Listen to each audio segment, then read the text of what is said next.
Hey guys, welcome back to Home Built, and this week we are back working on the front of the Alfarrari.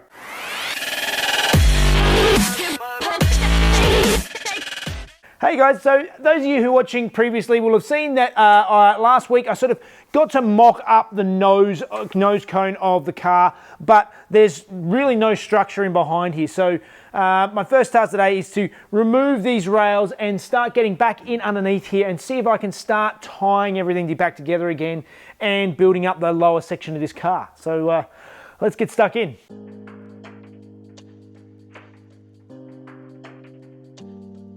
All right, so the next thing I'm going to tackle is this sort of panel here. Now, this is the original one off the car, and it's pretty beaten up. It's been bashed and sort of badly welded on the back and things like that. So what I'm going to do is I'm going to trim off all the excess welds, grind them all down, and then try and beat this back into as close to a sort of a flat, usable shape as I can.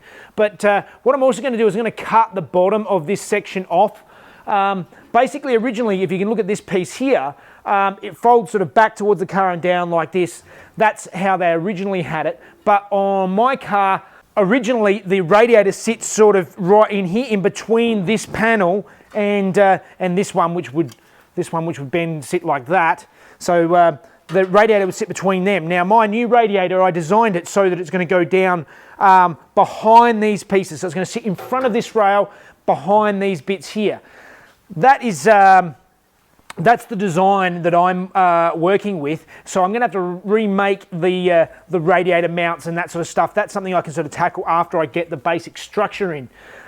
People were asking if I'm going to have room for the radiator. I did actually, when I first mocked the engine up, there is heaps of space between where the engine finishes, the front of the engine finishes back about here, which has still got tons of room to be able to put so my filters to go through here, and just there's plenty of space for the radiator and stuff, so there's no issues there. So first things first, I'm going to cut the bottom off of this, cut the bottom off of this, and then try and get them so they're reasonably sort of flat and usable, and work out how I can put this back into the car.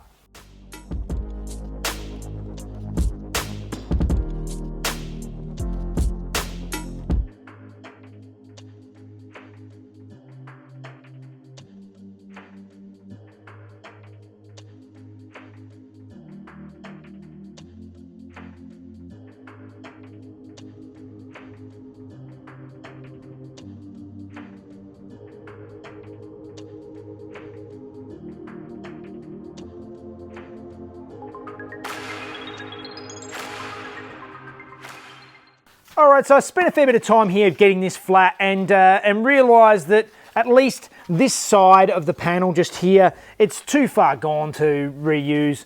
I mean, look, it's straight and I can fill the holes, but it's never going to look pretty. I'm going to have to like do panel beating on it, or like body filler or something. You get it to look smooth, and you'll see this from the engine bay when you're looking back this way into the engine. So I'm going to cut out this sort of edge here and remake this sort of whole side of this panel before we put it back in the car. This side here, which is where all the structure and everything is. So basically I'm going to cut it along there and up and sort of remake this sort of strip so that I can put it back in the car. I'll probably keep the edge of this circle on this panel, and then I can weld it along the edge of that, so I can keep that sort of seam there and just make it a little bit easier for myself. So let's cut this out and make up a replacement bit.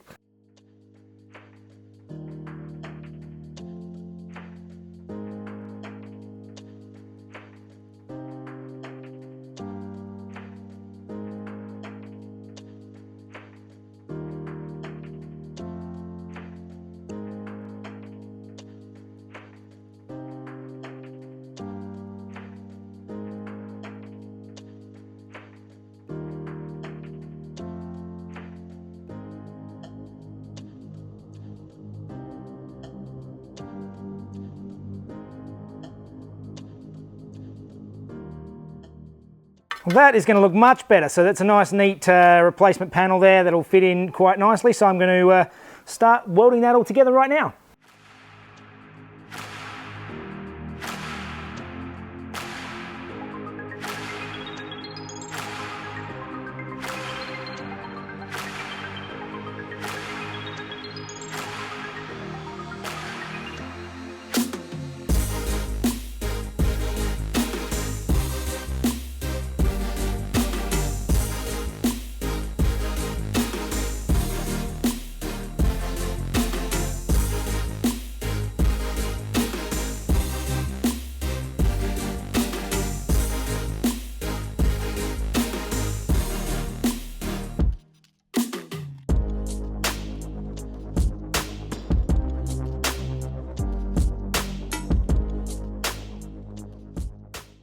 Okay, that is looking much, much better. It's not perfect. This is, it still might need a little bit of like sort of sanding when it's actually in the car, but it's a hell of a lot better than it was. It's nowhere near as ugly and beaten up as it was previously. So that now is a nice, reasonably flat square panel that I can put into the car, and that is where things start getting interesting.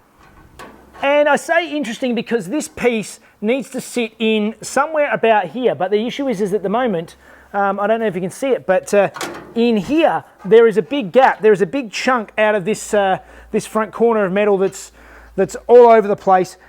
This step is what I put in it last time, so this is the new panel that I put in. This is where the panel was previously, but this has all been pushed in, so I'm not exactly sure where it's supposed to be. So at the moment this panel is just floating in space.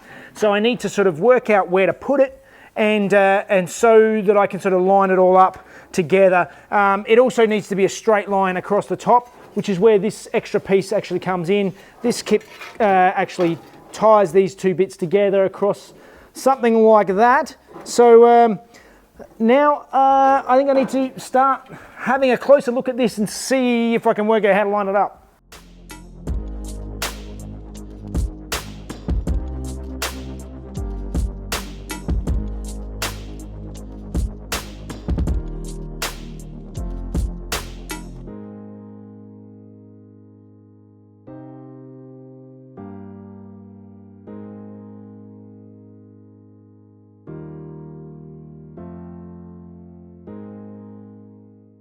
So the way I've tackled this bit is I actually, having the nose cone on there, I've got the crossbar that I know that's my sort of only sort of known point now. That's lined up with all of the bonnet and everything. So I know that roughly where I want it to be.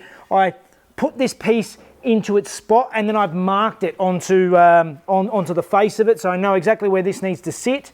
And there's quite a gap. And this current panel sort of folds over.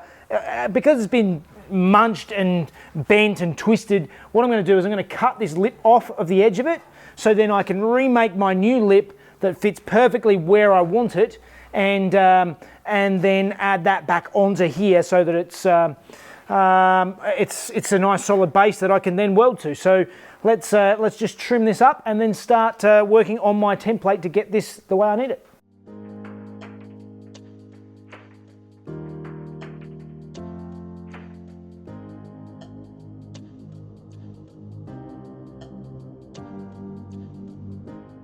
All right, so basically I just made up a little straight piece with that. I put one bend in it. This is going to be my piece for here. So at the moment you can see it's dead straight, but that's where the shrinker stretcher is going to come in. And what I've done is I've made a little cardboard template of the angle I need to make. So I'm going to go through now and start just bending it and trying to make this piece match this with the shrinker stretcher.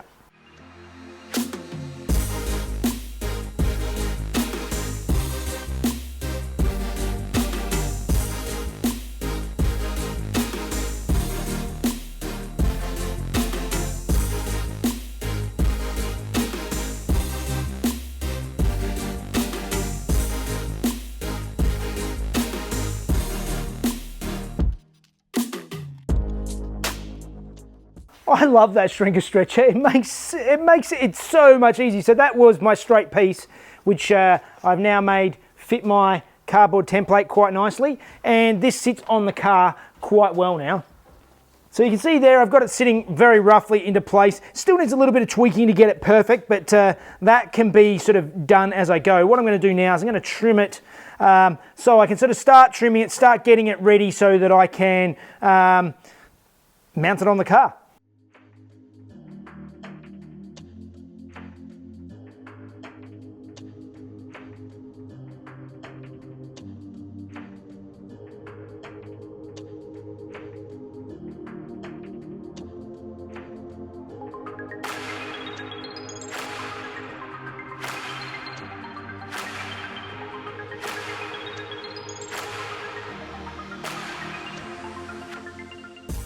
All right, I'm very happy with that. That's sitting in there quite nicely, but what I need to do is I need to put the nose back on again and trial this and see if it actually does line up with everything it needs to line up with.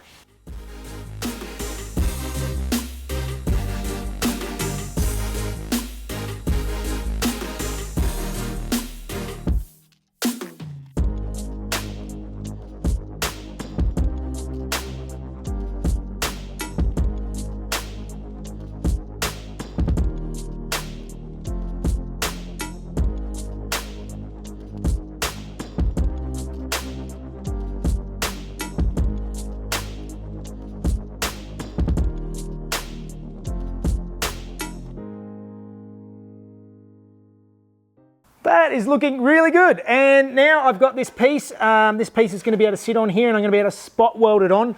There's a little tiny gap in here that I might need a panel beat out just to get everything just right. But now that I've got this basically together, I need to line this up, mark it on for the last time, and then I can get the spot welder out and weld it on for good. And then we can continue working our way down. But that's a big milestone.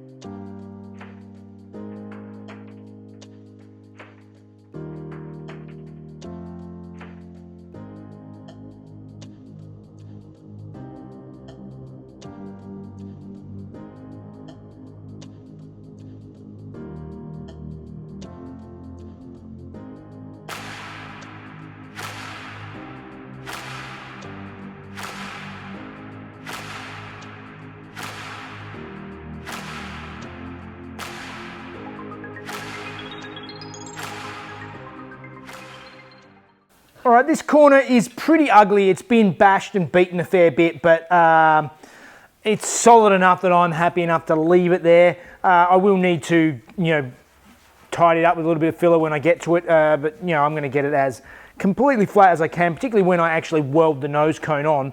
But for the time being, I've got the shape, everything ready to go to be able to fit my my panel that I made up here. Now I'm just going to sit it in place, mark out where it needs to go, and start spot welding it on. This will go on, and then I can put my crossbar on, and the structure where this needs to mount will be ready to, the top part is ready to go.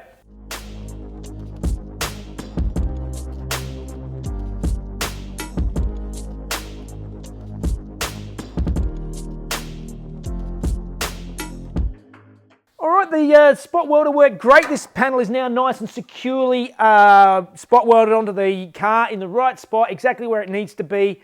And that is moving forward. We're actually getting some structure back here. Now, one thing I did notice when I actually had the bonnet on the car, the panel gaps on the side were out a little bit because I've been playing around with this, and these wings are basically, free moving. There is a little bit of flex in there. So what I'm going to do now is I'm going to put the bonnet back on again and work out roughly how much width I need before I mount this center panel. And this center panel should tie it together and get the panel gaps just right.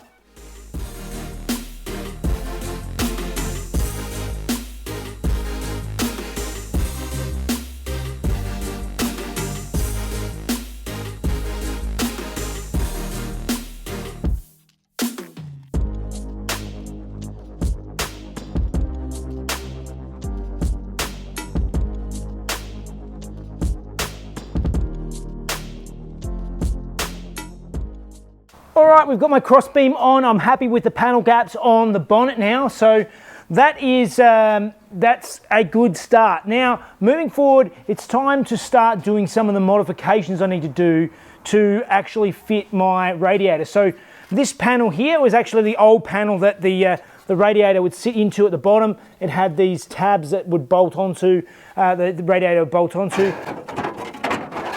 And it sat in here something like that.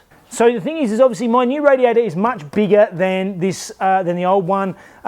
This housing no longer is going to work, and so I need to come up with something else to hold my radiator in. So here's my radiator. I've just put some bits of cardboard on the front and the back of it just so that I can protect it. But the new radiator sits in here. It's easier to put it in from the top, but anyway, do it the hard way. But it sits in there something like that. So it fills up most of the front of the car. I need to work out a way to hold it in there. So I actually went and had a chat with Benny this morning, and he had a couple of these, which are the factory radiator mounts for Subaru BRZ, which is actually what the gearbox is off of.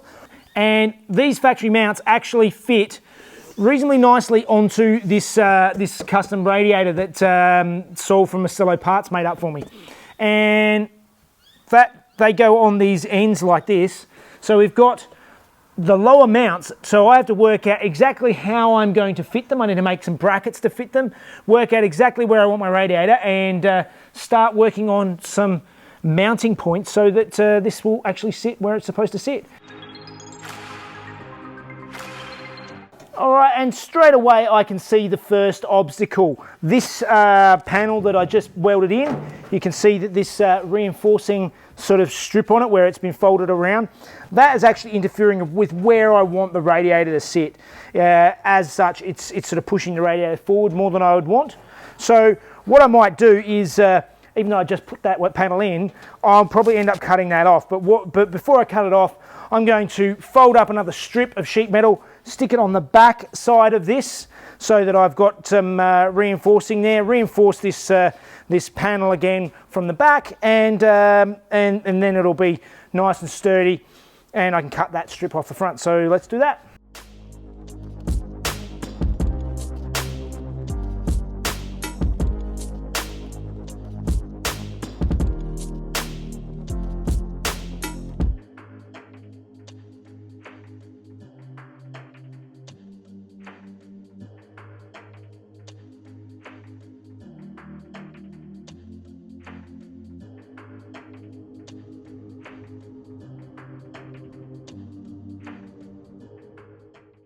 All right, that is nice and sturdy now.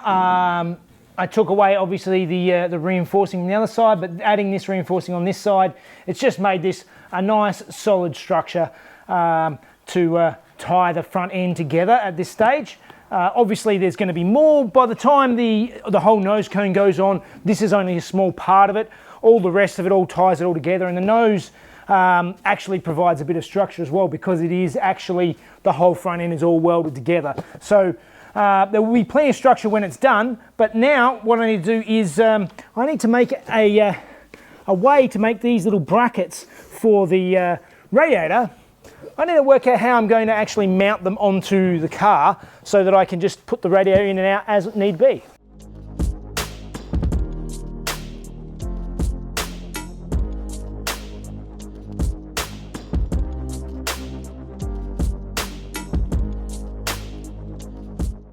All right, I played around a bit. I managed to trim out the inside of the factory BRZ bushings for the mounts for the radiator, and they're going to work quite nicely. I did a bit of sort of backwards and forwards working out what I needed to do, but I'm going to mount these brackets down here, something like this, onto this lower panel, and I'm going to actually weld in a captive nut on the outside because I need a little bit of a space to mount this to sort of get the radiator in the right spot.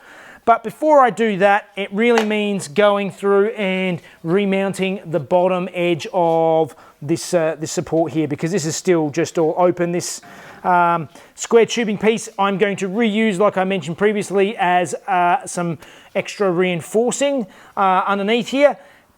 But I think I'm going to leave that for now. I'm out of time, so that must mean it's time for Fun Facts with Mrs. Jeff.